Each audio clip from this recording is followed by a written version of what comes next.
Olá, meus amigos, olá, minhas amigas. Bom dia, boa tarde ou boa noite para você que está me assistindo em qualquer lugar do Brasil e do mundo. Se você ainda não me conhece, eu sou o pastor Matusalém Especialista e este é o programa Cenário Bíblico.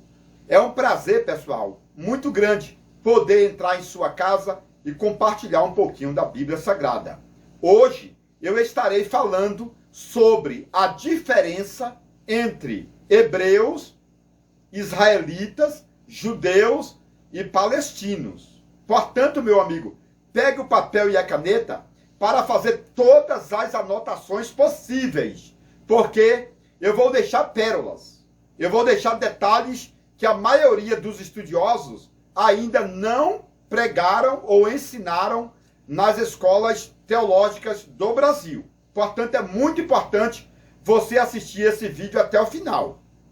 Mas antes de tudo, se inscreva no meu canal, deixe o like, divulgue o meu canal para mais alguém, ative o sininho e deixe um comentário na descrição para a gente continuar nesse debate.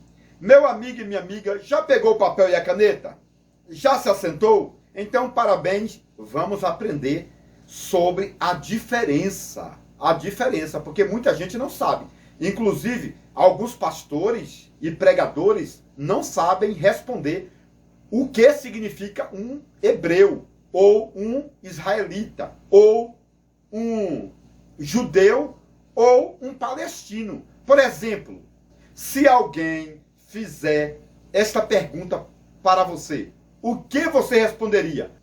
O que significa a palavra hebreu? Ou o que significa a palavra israelita?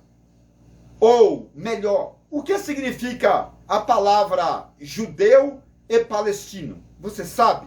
Então, meu amigo, é por isso que eu falei que é muito importante você assistir o vídeo até o final e também fazer as suas anotações para não perder um ponto sequer. Então, meu amigo, vamos começar falando sobre os hebreus. Eu quero antecipar que a palavra hebreu ou os hebreus só veio a existir depois de Noé. Exatamente. Antes de Noé, ou antes do dilúvio, não tinha a nação hebreia. Não tinha os hebreus. Depois de Noé, veio existir os hebreus. Então vamos para a história, vamos conhecer a história. A Bíblia Sagrada diz que Noé entrou na arca com seus 3 filhos. Quais que eram os nomes dos filhos de Noé? Sem, Cão e Jafé. Então, Noé tinha 3 filhos, Sem, Cão e Jafé.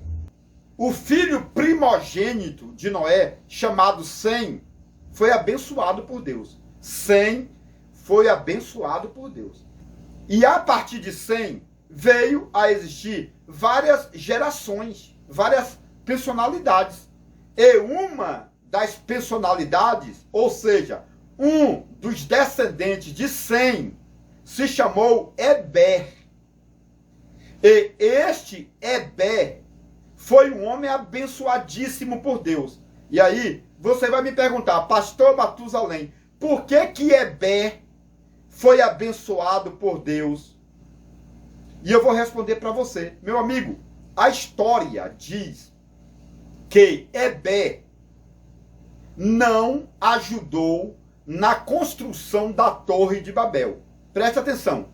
Lá no Antigo Testamento, em Gênesis 10, Gênesis capítulo 10, fala de um homem chamado Nimrod, um caçador terrível, caçador de humanos. Esse Nimrod construiu a Torre de Babel. Porém, esse homem chamado de Eber não ajudou, não participou da construção da Torre de Babel. E Deus abençoou esse homem chamado Eber. Por quê? A Torre de Babel era tipo de um sacrifício para adorar os nefilins, os anjos caídos, que se uniram com as mulheres. Então, esse Eber, descendente de Sem, que também era chamado de semita, Eber era um semita, porque era filho de Sem. Não é verdade? Ebé era chamado de semita, porque era filho de Sem. Mas, como Ebé foi um homem abençoado e não ajudou na construção da Torre de Babel, Deus fez uma promessa para Ebé. Segundo a história midrashiana, Deus disse o seguinte: olha, Ebé, como você não participou da construção da Torre de Babel, a sua descendência será chamada de Hebreus. Olha aí, pessoal, que detalhe importante. Ebé não participou da construção da Torre de Babel e Deus abençoou Ebé e fez uma promessa dizendo: Ebé, os teus descendentes serão chamados de Hebreus. É por isso, pessoal, que Abraão também é chamado de hebreu, porque Abraão é um descendente de Ebé. E esse Ebé foi abençoado por Deus. Olha que legal. E aí você vai perguntar: por que Ebé foi tão abençoado? Meu amigo, primeiro, Ebé não participou da construção da Torre de Babel. Esse foi o primeiro ponto. Segundo ponto, Ebé, com a sua descendência, não estava lá construindo a Torre de Babel. Por isso, todas as línguas que estavam construindo a Torre de Babel, todas as gerações que estavam construindo a Torre de Babel, foram confundidos. Ou todas as línguas foram confundidas. Porém, o hebraico foi a única língua que não foi confundida. Por quê? Porque Ebé não levou o hebraico, não levou seus descendentes que falavam hebraico para a Torre de Babel. Portanto, meu amigo, a língua hebraica é a melhor língua do mundo. É a língua santificada. É a língua do Antigo Testamento, dos hebreus, dos judeus. Por quê? Porque o hebraico foi a única língua preservada que não foi confundida lá na Torre de Babel. E quem conservou a língua hebraica foi Ebé. Entendeu? Por isso Deus falou: Ebé, eu vou te abençoar, porque você não participou da construção da torre e, além disso, você preservou o hebraico. Portanto, Ebé, parabéns para você. Eu vou bater palmas para você. Deus elogiou o Ebé. Deus homenageou o Ebé. Deus disse para Ebé: como você foi tão abençoado, Ebé, todos os seus descendentes serão chamados de hebreus.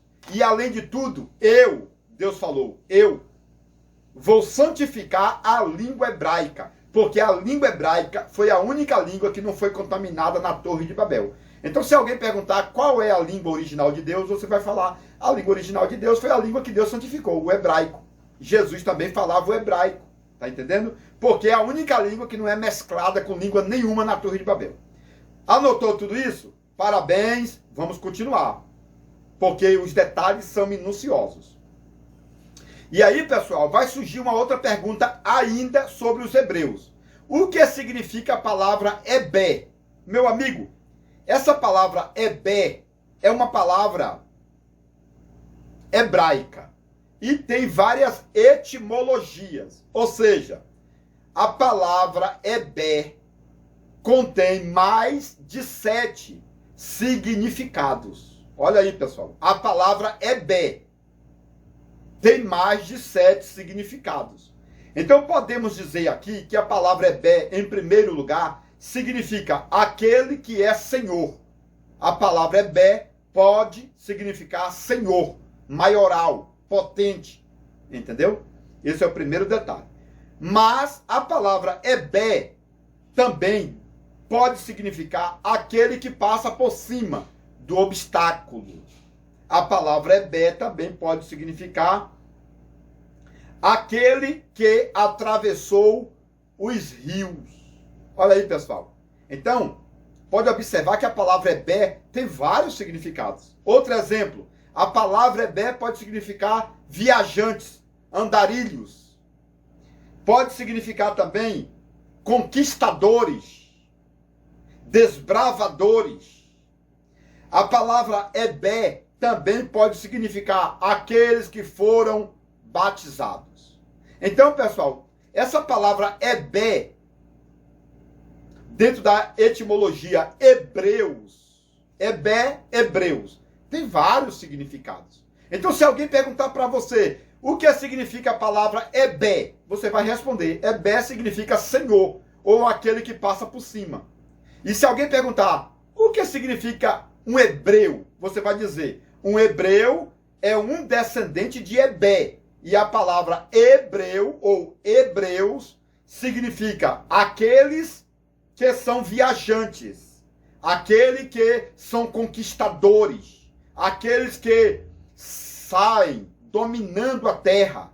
Isso aqui é muito forte. Aqueles que foram batizados. Por quê? Porque eles passaram, os hebreus atravessaram o rio Tigre, o rio Eufrates, e Abraão também era um hebreu, atravessou o rio Jordão, atravessou também o rio Jaboque.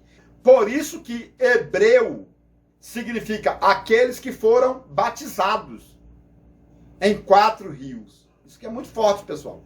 Então, se alguém for discutir esta questão da etimologia, levando em consideração a questão dos trocadilhos hebraico, se alguém for discutir os trocadilhos, as questões minuciosas do nome hebreus, vai precisar de um caderno. Vai precisar de um caderno para fazer as anotações, porque a palavra hebreus tem uma infinidade muito grande de significados, de trocadilhos, entendeu? Então anote esse detalhe aí. Hebreus significa viajantes, conquistadores, atravessadores de rios, aqueles que foram batizados, aqueles que vão dominar a terra. Então, hebreus significa tudo isso. E Abraão era um hebreu. Por que Abraão era um hebreu? Porque Abraão descendia de Ebé. Abraão era um descendente de Ebé. Abraão falava o hebraico. Então, meu amigo, Abraão era um hebreu. Então, quando Abraão dizia, eu sou um hebreu, ele dizia, eu não concordo com o pecado de Nimrod. Eu não concordo com a Torre de Babel. Eu falo hebreu, eu falo hebraico, a língua mais santificada. Abraão, depois de 90 anos de idade, gerou um filho chamado de Isaac. Todo mundo conhece a história. Isaac gerou Jacó. E Jacó lutou com o anjo e aí veio existir Israel. Jacó significa aquele que segura no calcanhar, aquele que atrasa o irmão, aquele que tenta tomar o que é do outro. Entendeu? Jacó significa tudo isso.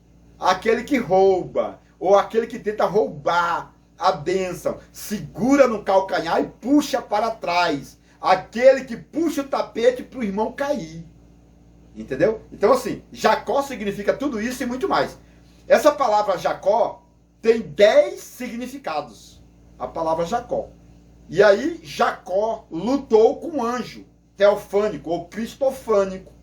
Lá em Gênesis 32, conta a história de Jacó. Que Jacó lutou com o anjo, não é verdade? E o anjo perguntou, qual é o teu nome? E Jacó respondeu, o meu nome é Jacó, que significa aquele que segura no calcanhar. E o anjo falou, a partir de hoje, tu não vai segurar no calcanhar mais de ninguém. Porque o anjo, segundo a história midrashiana, estava lutando com Jacó, e Jacó caiu e segurou na perna do anjo, no calcanhar. E o anjo arrastava Jacó e Jacó segurou no calcanhar. Da mesma forma que Jacó segurou no calcanhar de Esaú, quando estava no ventre de Rebeca, ele também segurou no calcanhar do anjo. E o anjo, no vale, ou no val de Jaboque, lutando com Jacó, arrancou da espada e feriu a perna de Jacó. Feriu a perna de Jacó. Feriu a coxa de Jacó. Entendeu? E Jacó ficou manco. Jacó ficou manco. E o anjo perguntou, qual é o teu nome? E ele falou, meu nome é Jacó. Entre aspas, eu seguro no pé dos irmãos. Eu atraso a vida dos irmãos. Meu nome é Jacó. Eu roubo eu tento roubar a bênção do meu irmão. Tudo isso é Jacó. E o anjo teofânico ou cristofânico. O anjo cristofânico é o anjo Cristo. E o anjo teofânico é o anjo Deus. Entendeu? Então, assim, o anjo cristofânico, Jesus, no Antigo Testamento, veio lutar com Jacó. E Jesus, dentro da teofania, ou da cristofania, feriu a coxa de Jacó. E ali, Jesus mudou o nome de Jacó. Jesus falou, a partir de hoje, o teu nome não será mais Jacó, que segura no calcanhar. Mas a partir de hoje, o teu nome será Israel. Foi a partir desse momento, pessoal, que todos os hebreus receberam o nome de israelitas. Por quê? Porque Jacó lutou com um anjo. Olha que legal, pessoal. Então, assim, cada pessoa importante que nascia na história recebia uma homenagem de Deus. Então, Ebé recebeu homenagem e todos os seus descendentes foram chamados de hebreus. Depois veio Jacó, lutou com o anjo, Deus aplaudiu Jacó, ele lutou a noite inteira com o anjo, e aí Deus falou para ele, todos os seus descendentes serão chamados de Israel, ou israelitas, porque você lutou com o anjo. Isso aqui, pessoal, vale anotar. E o que significa a palavra Israel? Olha, pessoal, o que significa o nome Israel? Meu amigo, esse nome Israel tem vários significados, chamado aqui de trocadilhos. E dentro da etimologia bíblica, ou dentro da junção, porque o hebraico trabalha com junção. Israel. Então pode observar que começa com ish em nosso português. Israel. Então é duas sílabas. A primeira sílaba em hebraico é Sara. E a segunda é El. Sarael ou Israel. Então, assim, essa palavra Sara, dentro do original hebraico, significa lutador. E El significa Deus. Lutador com Deus. Aquele que luta com Deus. Então, meu amigo, preste atenção. O nome Israel tem 12 significados. 12. Mas o significado prioritário, o maior e mais importante significado do nome Israel, significa aquele que luta com Deus. Foi isso que o anjo falou para Jacó. Jacó, o teu nome é Israel. E o que significa? Tu lutaste com Deus e prevaleceste. Então, meu amigo, se alguém perguntar para você o que significa a palavra Israel, você vai responder. Israel tem até 12 significados. Mas o significado maior é aquele que luta com Deus. Anota tudo isso aí, porque agora vamos falar sobre Judá. Judá. Observe que primeiro a gente falou sobre hebreu. Depois a gente falou sobre Israel. E agora vamos falar sobre judeu ou judeus. O que significa a palavra judeus? Então, pessoal, é assim. Jacó lutou com o anjo e recebeu o nome de Israel. E Jacó teve 12 filhos. E o quarto filho de Jacó, foi chamado de Judá. E Judá foi um homem importantíssimo. E Deus, então, homenageou Judá, dizendo, olha, Judá, todo o povo de Israel também serão chamados de judeus, porque você, Judá, é uma bênção. É mais ou menos isso, pessoal. Tá bom? Foi mais ou menos isso que aconteceu. Judá, o quarto filho de Jacó, foi uma bênção. E Deus falou para ele, você foi uma bênção e todo o povo de Israel também poderão ser chamados de judeus, porque você foi uma bênção. É mais ou menos isso que aconteceu, só para você ter ideia. Mas houve um tempo para cada uma dessas etimologias. Então, pessoal, podemos concluir essas etapas dizendo o seguinte, lá no começo, todo aquele povo era chamado de semitas. Por quê? Porque Sem, filho de Noé, foi uma bênção. Sem, filho de Noé, foi uma bênção. E o pessoal dele era chamado de semita. Sem, semita. Depois veio nascer Ebé. Ebé foi uma bênção. E então este mesmo povo foi chamado de hebreus. Depois apareceu Jacó, lutou com o anjo. E todo esse povo veio ser chamado de Israel. Depois veio Judá, filho de Jacó, que também foi uma bênção. E todo mundo passou a ser chamado de judeus. Olha aí, pessoal. É simples, não é verdade? Semitas, hebreus, Israel e judeus. Porque cada uma dessas pessoas receberam uma homenagem diante de Deus. Porque essas pessoas foram abençoadas por Deus. Os patriarcas foram abençoados. Entendeu? E aí veio existir todas essas etimologias que eu estou explicando para você. E aí, pessoal, porém, pessoal, na Bíblia Sagrada, você vai encontrar a palavra filisteus. Na Bíblia você vai encontrar os filisteus, que pegaram a Arca da Aliança, e também o gigante Golias era um filisteu. Então, pessoal, esses filisteus agora são chamados de palestinos. Então, quando você assistir o jornal, você sempre vai encontrar essa frase: os palestinos lutando contra Israel. Esses palestinos de hoje são os mesmos filisteus de antigamente. Foi por isso que eu falei lá no começo do vídeo. Você vai aprender sobre hebreus, Israel, judeus e palestinos.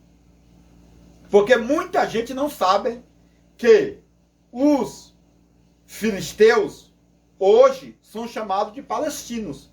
Por isso que no jornal sempre tem essa etimologia, falando o seguinte: olha, os palestinos estão lutando na faixa de Gaza.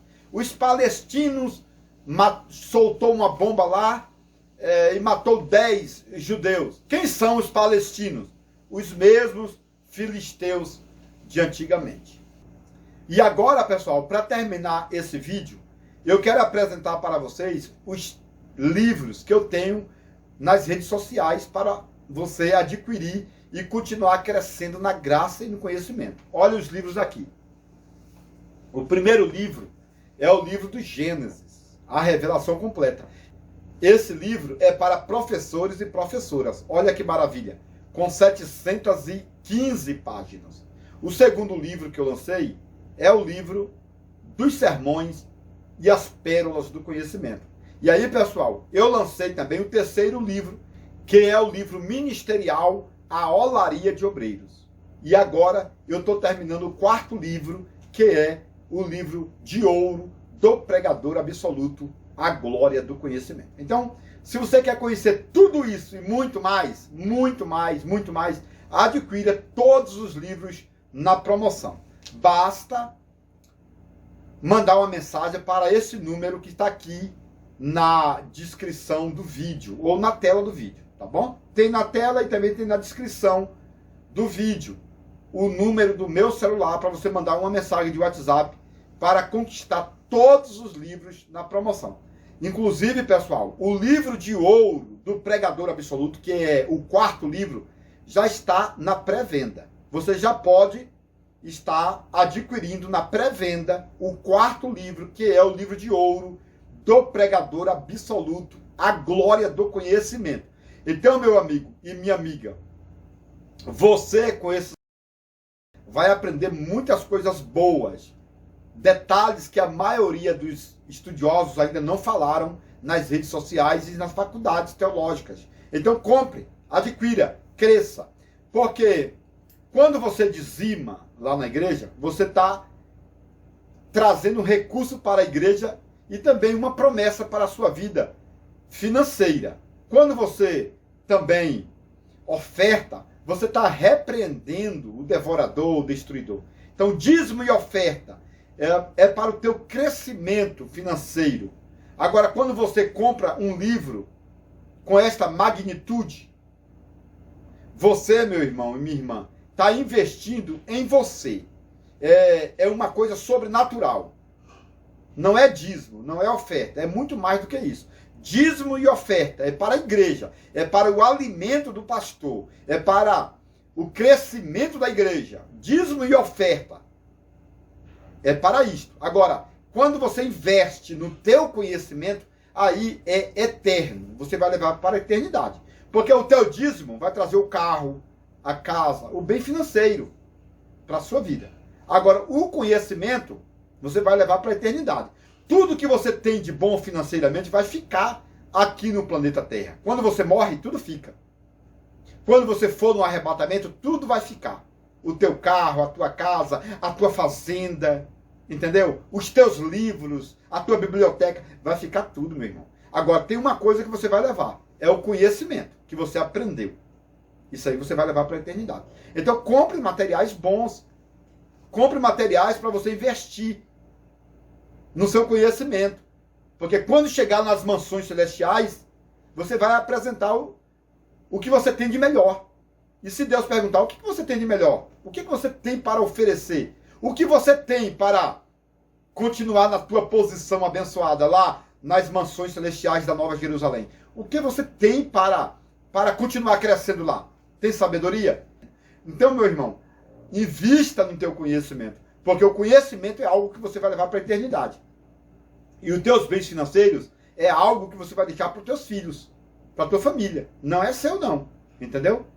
Então, tudo que você tem não é seu, está emprestado. Daqui a pouco você vai partir e tudo vai ficar. Agora, o conhecimento é eterno. Então, compre, adquire, para que você continue crescendo na graça e no conhecimento. Atenção, você que gosta de conhecimento profundo. Agora você pode adquirir o livro mais importante de todos os tempos, As Revelações Completas do Livro de Gênesis, por Matusalém, especialista. Nele você poderá encontrar mais de 1000 detalhes relacionados ao Antigo e Novo Testamento, como por exemplo, onde Deus morava antes da criação do céu e da terra. Se Deus não tem fisionomia, como o homem pode ser a sua imagem? Adão era branco, moreno ou negro? Eva foi criada da costela ou do cromossomo de Adão? A serpente do Éden era macho ou era fêmea? A serpente voava ou era transladada pelo diabo? Nabucodonosor se transformou em lobisomem por 7 anos? Isaac tinha 30 anos quando Abraão tentou sacrificá-lo? Os demônios são filhos do diabo ou anjos caídos? Este livro é importantíssimo e abrange mais de 1000 detalhes, tanto do Antigo como do Novo Testamento. Mais informações pelo telefone 629-9408-0257 ou 629-9372-7723. Atenção, alunos e mestres, doutores e doutorados. O segundo livro do pastor Matusalém, especialista, já está na pré-venda e você já pode adquiri-lo. O Livro dos Sermões e as Pérolas do Conhecimento. Uma obra magnífica com mais de 700 páginas repletas de detalhes hebraicos, aramaicos e gregos, que trazem a evidência da história bíblica e extras bíblicas mais antigas do mundo. Este livro apresenta 50 sermões com milhares de particularidades textuais, temáticos e expositivos, levando em consideração os 7 parágrafos da hermenêutica bíblica, como, por exemplo, título, tema, texto, introdução, tópicos, conclusão e apelo.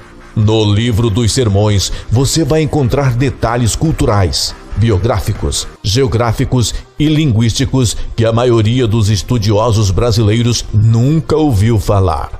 São centenas de informações históricas, mostrando o passado, o presente e o futuro de vários personagens da Bíblia Sagrada, tanto do Antigo como do Novo Testamento.